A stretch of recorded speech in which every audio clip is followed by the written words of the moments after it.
You are listening to the Norton Library Podcast, where we explore classic works of literature and philosophy with the leading scholars of the Norton Library, a new series from W.W. Norton that introduces influential texts to a new generation of readers. I'm your host, Mark Chirino, with Michael Von Cannon producing. Today, we present the second of our two episodes devoted to Augustine's Confessions as we interview its translator, Peter Constantine. In part one, we explored who Augustine was and what he wrote, along with the historical context of his life. We also discussed the power of the Confessions and its legacy. In this second episode, we learn about Peter's own engagement with Augustine and the Confessions, including the challenge of translating this work, Peter's favorite line from the Confessions, and much more. Peter Constantine is the director of the Program in Literary Translation at the University of Connecticut, the publisher of World Poetry Books, and editor-in-chief of the magazine New Poetry in Translation. Constantine is a prolific and award-winning translator whose efforts include works by Thomas Mann, Chekhov, and Isaac Babel. Peter Constantine, welcome back to the Norton Library Podcast. Hello. Well found. It's good to see you again. I wanted to ask you, as we start the second episode, about the act of translating Augustine's Confessions. In the first episode, you talked about codexes and scribes, and that this material is a millennium and a half old. So what material, what source are you using as you're rendering your translation into English? The Latin text that's come down to us is quite, I want to say, clean. And with what I mean is that the codexes that we have do work well together. There is a great Augustinian scholar, O'Donnell, who has created what we would call a definitive text in Latin. So when we read him in Latin, that's what we read. Also, the annotations and that O'Donnell did, are extremely helpful for anyone who will read Augustine in Latin, or anyone who might want to translate Augustine. So that is one thing that one can rely on, is that the textual work has been absolutely magnificent, and even slight variations from the different codexes that have come down to us have been noted and worked through and thought through and explained. Peter, when did you first encounter Augustine's Confessions? So I grew up in Greece, and I read Augustine about 17, I think, for the first time, and it was in a Greek translation by Andreas Dalesios. I was preparing for my exams for Athens University, and sort of working on my Greek, as it were, because even though I grew up in Greece, we weren't really a Greek family, because my mother was Austrian, my father British. It was just really, my grandmother was Greek, so I do have Greek blood and Greek connections, but not in a really very direct way. Anyway, but I found that book fascinating. It was written in a mix. It was basically purist Greek, katharevousa, which was the old formal way of writing Greek that had just been abolished at the time. In other words, in the very late 1970s, early 80s. So it was already a little bit of an anachronism. What I found interesting about Dalesios' translation of Augustine was as well the sort of zooming in and out of different Greek language registers. So he did have New Testament Greek for any of the quotations that are in the Confessions. And as you read Confessions in English, you will notice with little footnotes that there's a lot of biblical quotations threaded naturally into the language. And so Dalesios was doing that. So suddenly you'd go from purist Greek to New Testament Greek, but then strangely enough, he would also have sort of demotic Greek, like the Greek spoken in the streets of Athens, mixed in, which I thought was so strange. So it was like a roller coaster reading that. So that was my first reading, and I think I was more fascinated with the language of the translation than anything else. And then later I also read Abazopoulou, who did a later translation, the late 90s, of Augustine into Greek. The first one had been done in the 50s by the Lesius, so it was done right after World War II.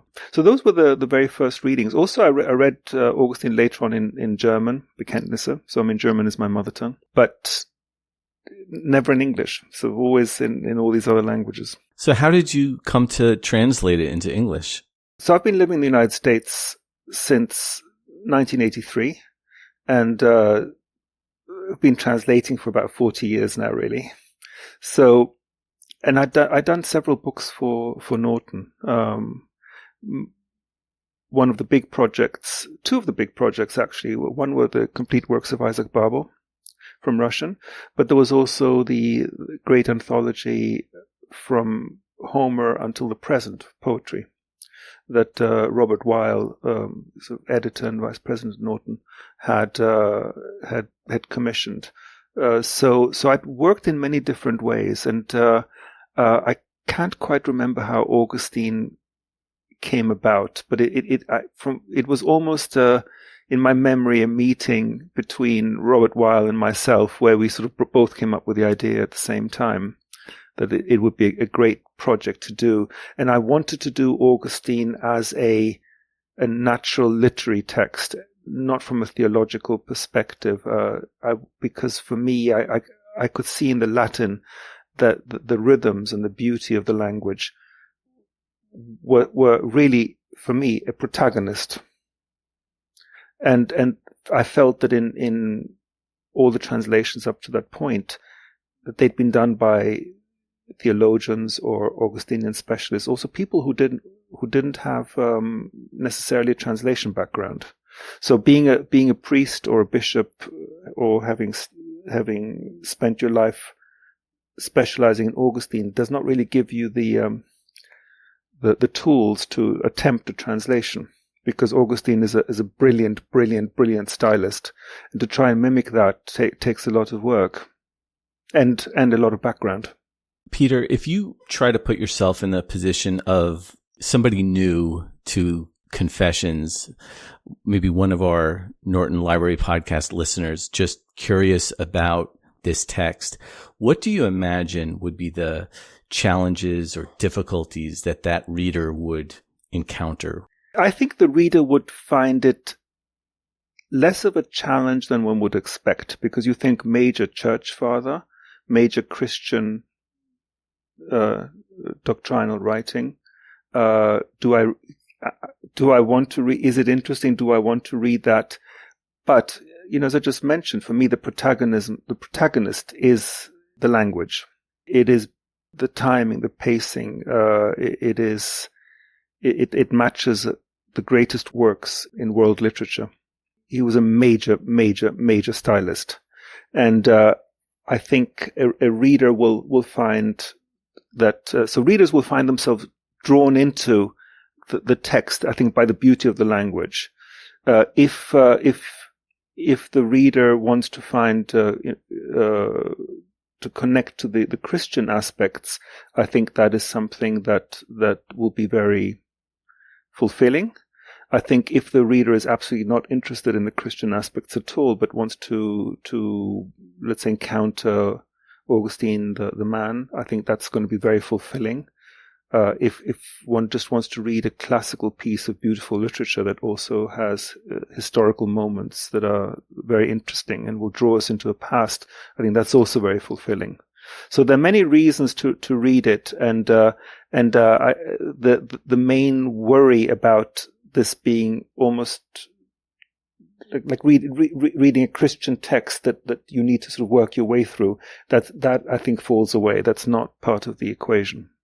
We touched on this a little bit in the first episode, where you might hear, with respect to genre, like, oh, one of the chapters is a disquisition on memory, and then there's the exegesis of Genesis, can I really penetrate that? But you're saying that Augustine presents it in a way that is accessible? Yes, I would say that. And I would say that in two ways. I would say, first of all, do read the first 9 books, and enjoy those, and find yourself drawn into the next books. Look at the language, look at how it's done. If you falter in the very last chapters, I think thou shalt be forgiven, you know. So, but it is a book that's really and truly worth engaging with. Here comes an unfair question, Peter. Do you have a favorite line in this book? Actually, yeah, I wouldn't say it's well, maybe it is unfair because it's hard to find a line. There is a favorite passage that I would like to read that actually I think might show the style and the brilliance of the writing, I hope, the rhythm. So this is where Augustine is, it's in book 6, I believe, where he is seeking God and trying to find the truth. And this is what he writes. But what is it that I love? I asked the earth, and the earth replied, it is not me, and all that lives upon the earth declared the same. I asked the sea and its depths and all the reptiles living there, and they replied, we are not your God, seek him above us. I asked the blowing winds, and the air and all that lives within replied, Anaximenes was wrong, I am not God. I asked the sky, the sun, the moon, the stars, and they replied, nor are we the God you are seeking. And I said to all the things outside the gates of my flesh, tell me of that God you are not, tell me something about him. And in a mighty voice they all cried out, he made us. Wow. Where would that have taken place within Augustine's life? This would be before the baptism, as he's still seeking. He's looking for the answer because he used philosophy and thought, philosophy, to seek the truth. And this is why he is a major philosopher and theologian.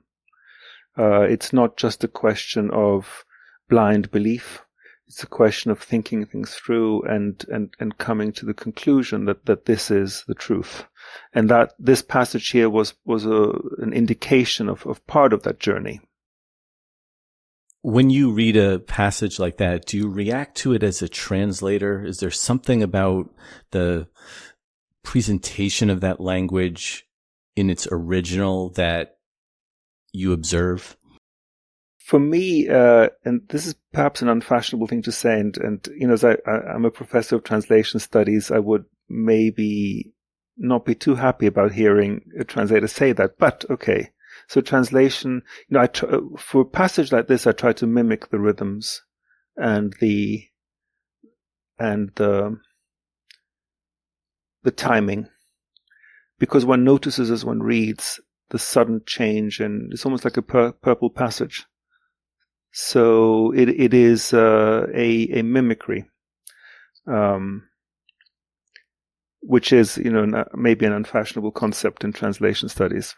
The fact that if Augustine had written it in English, this is, I hope, how he would have written it. So that in a sense is a thought of yesteryear, the generation of the 80s and 90s that I came out of. But I strongly feel that it's very true for a passage like this. Is Augustine's rhythm consistent throughout Confessions, or does it depend on what he's talking about and where in the book we are? He's consistently in absolute control of it, but it's not, what I just read now is not necessarily the speed or the rhythm throughout. But you will notice that the sentences are very, very controlled because he was a great rhetorician, a speaker. Could speak for hours and hours. And in fact, there is a moment when he gives up rhetorics, where he says that his lungs were suffering, and if we think about that, what that really means is that he spent all day giving these speeches that were often written down. Then he would also compose by speaking with scribes and stenographers and editors and so on creating. So he might well have a situation where he's from dawn to dusk, so talking and talking and talking in this very, very controlled and with controlled, I mean it as in brilliant control. I don't mean controlled as in dry. Inspired. In command of what he's talking about. Yes, absolutely, yes. Do you have a Confessions hot take, something counterintuitive or controversial, maybe something that you notice in this text that is against the prevailing accepted commentary? In the previous episode, I mentioned the issue of slavery, and I think that's something that would be interesting for the reader of Confessions, maybe to think about, if the reader is looking for a controversial moment, but to think about the fact that the Christian church at the time, they were not abolitionists. They were more like, if you are a slave, be a good slave. That is what, the Lord would expect. So be humble, be good. So that's maybe problematic if we look at it from today's perspective, but it was part of the reality of the time. We see also later on, if one wants to read some of the letters, particularly letters that were found relatively recently, that write about Augustine as a judge, where he condemns slavery, but in a sort of a strange way, because there was a major slave trade going on, and marauders would pick up people and sell them. But the issue was, if you're born into slavery, that's one thing, but if you're a free Roman citizen and you're captured and sold into slavery, that's illegal. And that was what he was working with Alypius as well, who we see his friend and fellow bishop in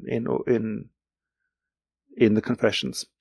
So that's something I've been thinking about recently, but I don't know if that's a fair thought or really a fair thing to think about. No, if I'm not suddenly becoming, in a sense, well, I think one needs to question, but it's just so difficult. One needs to try and also teleport oneself back and sort of see the reality, and try and understand it from as many, to keep as open mind as possible to the issues that were faced at the time. Because, for instance, Augustine was also under threat at the time. There was a slave ship where, while he was away, some of his monks and priests had freed these people and were hiding them in his monastery, and he had to sort of deal with that. And the question really was the legality, and the fact that these were, and the question is, are they citizens or are they slaves? But he and the monks and the monasteries and everything were in danger of being prosecuted as well for that. So what I mean is, it's a very complicated and fascinating thing to think about. Has Confessions throughout the years been repurposed or presented in a different way other than this text for some of our listeners to explore? I'm not too aware of that. I know there was a mini-series of an Italian production, actually, I think a 2-part series about Augustine's life based on the Confessions, with Franco Nero, I think, as the old Augustine. But that's the only thing that I know about from there. So we don't see anime or manga or that, which one does for a lot of other things, and which maybe would be interesting as well, to sort of bring it into sort of graphic novels. And do you have a Confessions playlist, or is there music that this inspires when you consider this text? Oh, I've never thought of that at all, actually. For me, it was always the silent reading of it, which Augustine also was sort of surprised at, as we know, when he came across this first silent reader, the bishop, not because that was not the way it was done. Everything was always read out loud. There was always sound. But I never thought of connecting it to music, or how I would connect it. Interesting. So you associate it with silence. Yes. Interesting. Or silent reading. Yeah. I want to go back for just a minute to your role as a translator, just because it seems like it's such a challenge with a book like this. Is there a moment that you can talk us through the process of either a moment or a phrase, even a word? I know you talked in the first episode about one such instance, but can you illustrate your process with Augustine? I worked with Augustine the way I've worked with Anton Chekhov and Isaac Babel and Gogol and other Russian and mainly Russian things that I did by translating first of all word by word, which Augustine's contemporary Bishop Jerome also warns us against. It should be done sense by sense and not word by word. And this was the idea of how to translate the Bible, which was such a very, very important thing that has been a major topic in translation studies, over the last 2 millennia. But what I do is word by word, and then look at it again, and then put the words into something that makes sense in English, and then look at the Latin for the rhythm, and then bring that rhythm there. Then I would leave it for a day, and then I would read it again. And when I say line, I mean I would work line by line. So the very, very first drafts would sound like somebody, maybe a foreign speaker who has very little knowledge of English. It's a bit catastrophical, but it's very, very close. And not, of course, not every translator works that way. There are some who really sort of work on almost a ready draft, really. But so for me, let's say I will do a page, and then go back again and clean it up, and then no longer look at the Latin and clean it up again, and then clean it up, and then move on to page 2. So one thing about me was like when I was on page 50, I was on page 50 because of this constant re-editing of the first couple of pages and then moving on. So that might sound slightly obsessive, but I will say in my own defense that, once that was done after 2 or 3 readings, I was fine with it. I'm not one of those translators who keep going back and going back. And I'm also not somebody who necessarily might look at a translation and wish that, I don't wish necessarily that I'd done something differently. I think in this case, when I brought up, the word for servant or slave, I think there may be, but there too, this could be a sort of a topic of conversation as to what to do. And maybe I did the right thing so that it would not be jarring, let's say, to a modern ear, but maybe it needs to be jarring to a modern ear. And this is something that I'm wondering about now without that word.